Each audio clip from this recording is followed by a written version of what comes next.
In this video, we will learn how to create advanced and elegant data visualizations using the ggplot2 package. ggplot2 is a system for declaratively creating graphics based on the grammar of graphics. Provide the data and tell ggplot how to map the variables to aesthetics, what graphical primitives to use, and it will take care of all the details. A ggplot comprises of three important concepts. Aesthetics mapping, that is AES in short, is used to define the data for x and y axis, size, positions, and more. Second is a geometrical object, that is GOMS. In short, are the graphical elements that we mark on the plot like box plot, lines plot, polygons, bars, etc. And last is a statistical transformation, used to transform the data into counts, bins, density, etc. before plotting. Few important lists of statistical transformation functions are statbin for discretizing, statsmooth for function continuity, statdensity for PDF probability density function. Let's load a sample data. Then our first step is to set the aesthetics mapping. Type ggplot to the data object m, AESX is equal to mpg, y is equal to cyl. Then our next step is to define the geometrical objects GEOM point and statistical transformation stat, where identity refers no transformation. Done in two simple steps. For histogram, we'll do the same, but with stat is equal to bin and color, that will be the border of the histogram, is equal to blue, and fill means fill it with gray. However, you have noticed that we have saved the output with and without stat is equal to bin, because the GEOM already contains the default stat value. To know more about the AES mapping, type help AES and the list of GEOM objects, type help alpha and select ggplot2 from objects exported from other packages. Look at the index under G for the documentation of complete GEOM list. Here are some few GEOMs from the list with its default stat. Here we can see GEOM underscore histogram has by default been as stat. Is the reason we get the same output without using stat as discussed a while ago. Now let's learn some advanced visualizations using the grammar of graphics to differentiate mileage and cylinder directly by color. First, load the data, then define the AES mapping of x and y variables. For this example, it will be mileage mpg and displacement disp. And last, add the geometrical object with AES color is equal to cyl. Now the output will display mpg and disp displacement based on cylinder by using different colors.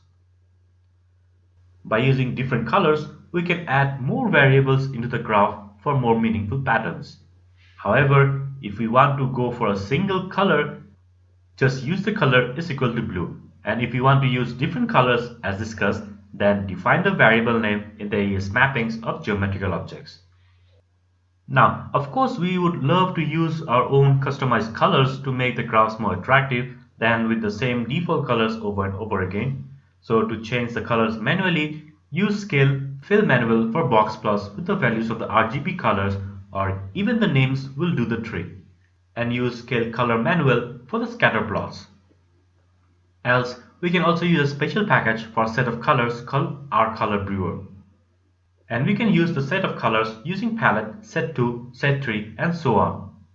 To display all the available palette list of rcolor, use display brewer all. Now, if you want to use a continuous colors like a gradient color, then use scale color gradient for scatterplot and scale fill gradient for histogram. Then use the starting and the ending color values by low is equal to blue and high is equal to red inside the scale color gradient function. Adding a regression line gives the best fits of the trend of a given data, such that the overall distance from the line to the points, that is the variable values plotted on the graph, is the smallest. In simple words, we can identify how far the data is distributed from the average. To apply a regression line, use the function GOM_smooth method is equal to linear regression lm. I've converted this cyl variable into factor variable to give you an example how we can apply a regression line for a discrete variable.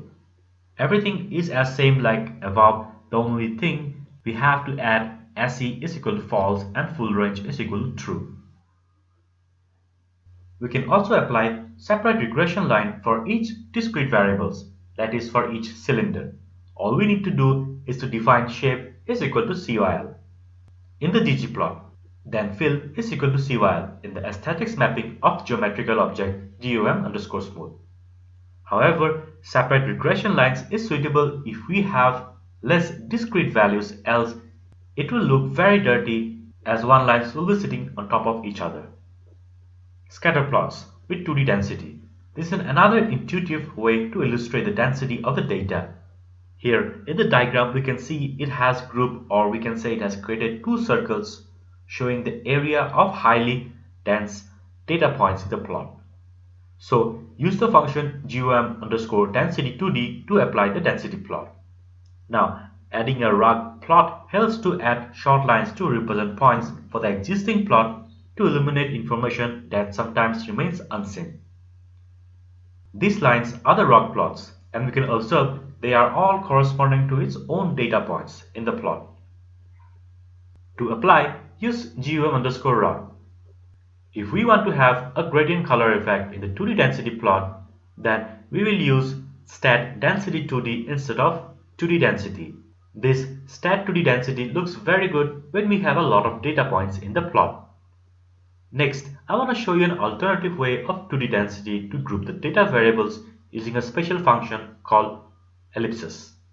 Scatterplot with ellipses. To illuminate the density for all the variables, use stat_ellipse. And if you want to do it by group, first define the AES of x and y with color is equal to the grouping criteria.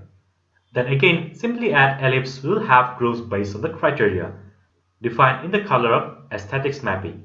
We can increase the accuracy of the stat ellipse by defining its type is equal to t, norm, and other methods. These are some of the famous methods to calculate the distance between the points. We do have these concepts in detail in our advanced machine learning courses. Now, the last I will show you another easy way to create a scatter plot by using scatterplot from car package.